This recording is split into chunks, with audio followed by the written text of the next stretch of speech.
오늘 모세를 다시 봅니다. 모세의 재발견이라고나 할까요? 모세는 요셉 이상과는 드라마틱한 인생을 살았던 사람입니다. 사내 아이로 태어나서 간신히 석 달을 생존하다가 어쩔 수 없이 갈대 상자에 넣어져 나일강에 유기가 되었습니다. 그러나 마침 목욕하러 나온 애굽 공주의 손에 건져지고 궁에서 왕자 대접을 받으며 이제 살게 되지요. 다행히도 유모로 들어온 친엄마의 젖을 먹고 크게 됩니다. 그리고 애굽의 최고의 교육 과정을 통달하는 아주 훌륭한 사람으로 살게 됩니다. 모든 면에서 부족함이 없는 모세였습니다. 모세는 자기가 누군지 알았습니다. 애굽 공주의 아들로 컸지만 누군가 모세에게 너는 본래 히브리인의 아들이다 이렇게 말했습니다. 모세는 자기 핏줄을 알고 아마도 갈등도 했을 겁니다. 청소년기에 그런 갈등 안 했겠습니까? 아, 내가 애굽인이 아니구나. 내가 바로 임금님의 손자가 아니구나. 나는 히브리인의 자손이구나 하는 생각 때문에 아마도 갈등도 분명히 있었겠지만 피는 물보다 진하다고 했습니다. 노예인 히브리 동족들이 개고생하는 것을 보고 불쌍히 여기게 됩니다. 그리고 동족을 위해서 뭔가를 해야 한다는 사명감도 모세에게는 조금씩 생겨납니다. 나는 이렇게 왕자 대접받으며 잘 살고 있는데 내 본래 핏줄인 히브리인들은 저렇게 온갖 노역으로 짐승처럼 대우받으며 살고 있구나 하는 그런 마음의 부담감도 있었을 것입니다. 그러던 어느 날 사건이 발생합니다. 애굽 병사가 동족 히브리인을 치는 것을 보고 분노해서 그 애굽 병사를 쳐서 죽이고 묻어버립니다. 아마도 마음속에는 내가 내 동족을 위해서 큰 일을 했다 하는 마음속 자부심도 있었을 것입니다. 그런데 다음 날 이번에는 히브리 동족끼리 싸우는 것을 보고 이 오지랖 넓은 모세가 싸움을 말립니다. 네가 어찌하여 동포를 치느냐? 같은 민족끼리 왜 때려? 이렇게 말한 거지요. 그러자 동족의 겁나는 말을 듣게 됩니다. 14절 말씀 한번 읽어볼까요? 출애굽기 2장 14절입니다. 시작. 그가 이르되 누가 너를 우리를 다스리는 자와 재판관으로 삼았느냐? 내가 애굽 사람을 죽인 것처럼 나도 죽이려느냐? 모세가 두려워하여 이르되 일이 탈로 되었도다. 그렇습니다. 자기가 어제 애굽 병사를 죽인 일이 탈로가 난 것을 알고 두려워하면서 주랭랑칩니다. 광야로 도망가지요. 그 이야기를 들은 바로가 모세 이놈 잡아와라 하고 명령 내렸습니다. 죽이겠다고. 자, 이제 모세의 인생 이막이 펼쳐집니다.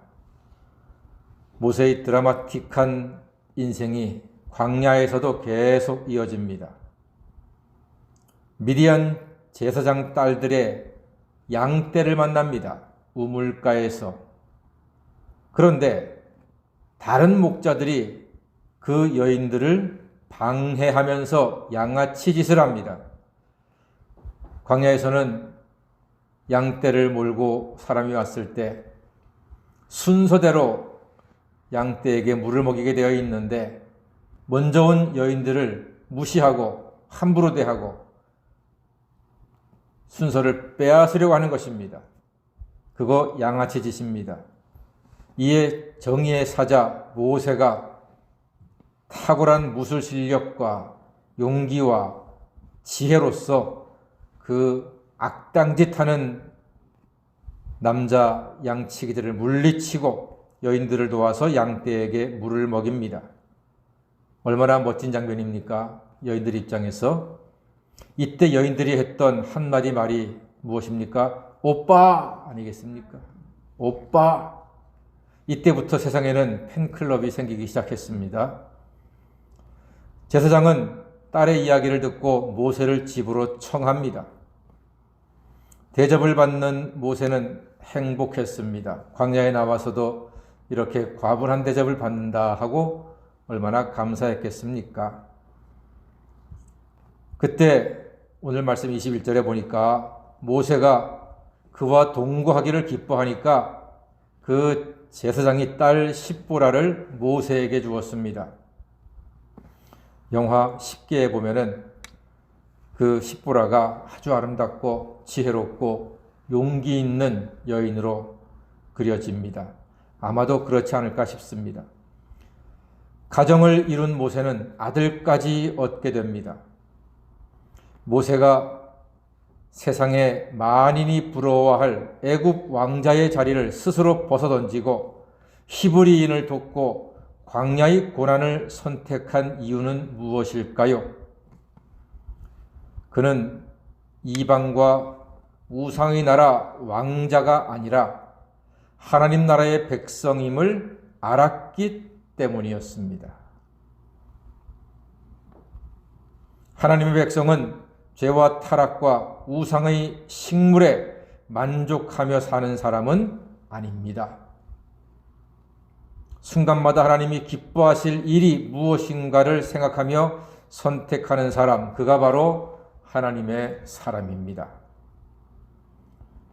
하나님은 모세의 이 마음과 믿음과 선택에 은혜로 역사하시어 그에게 지혜도 주셨고 용기와 능력도 주셨고 가정도 주셨습니다. 지금은 비록 광야의 나그네이지만 하나님은 그의 인생길을 하나님의 뜻대로 인도하고 계십니다. 여러분, 하나님이 모세를 인도하시는 이유는 무엇일까요? 하나님이 모세를 이렇게 드라마틱하게 인도하고 계신 그 이유가 무엇일까요? 다름 아닌 24절과 25절에 그 이유가 있습니다. 다 같이 한번 읽어보겠습니다. 24, 25절입니다. 시작. 하나님이 그들의 고통 소리를 들으시고 하나님이 아브라함과 이삭과 야곱에게 세운 그의 언약을 기억하사 하나님이 이스라엘 자손을 돌보셨고 하나님이 그들을 기억하셨더라. 아멘.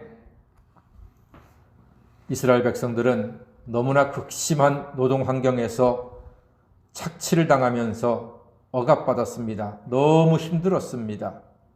그러자 하나님께서는 이스라엘의 그 고통 소리를 들으시고 언약을 기억하사 이스라엘을 돌보셨다는 것입니다. 하나님은 언약 가운데 사는 사람의 간구를 들으시고 돌보시는 분입니다. 우리는 예수 안에서 생명의 언약 가운데 살 때 하나님께서 보호하시고 인도해 주실 것입니다. 우리도 순간마다 하나님의 일을 선택하는 하나님의 자녀가 되셔야 합니다. 무엇보다 예수 안에서 예수의 생명의 언약 안에서 살아갈 때에 하나님의 도우심과 하나님의 기억하심으로 형통한 인생이 될 수 있습니다. 남은 인생, 우리에게 주어진 인생 하루하루 예수님 안에서 그의 부활 생명으로 우리에게 영생을 주겠노라, 구원하시겠노라 하신 예수님의 언약, 생명의 언약 가운데 거하심으로 하나님의 돌보심과 보호함으로 형통하게 살아가시는 복된 인생 되시기를 주님의 이름으로 간절히 축원합니다. 아멘. 기도하겠습니다.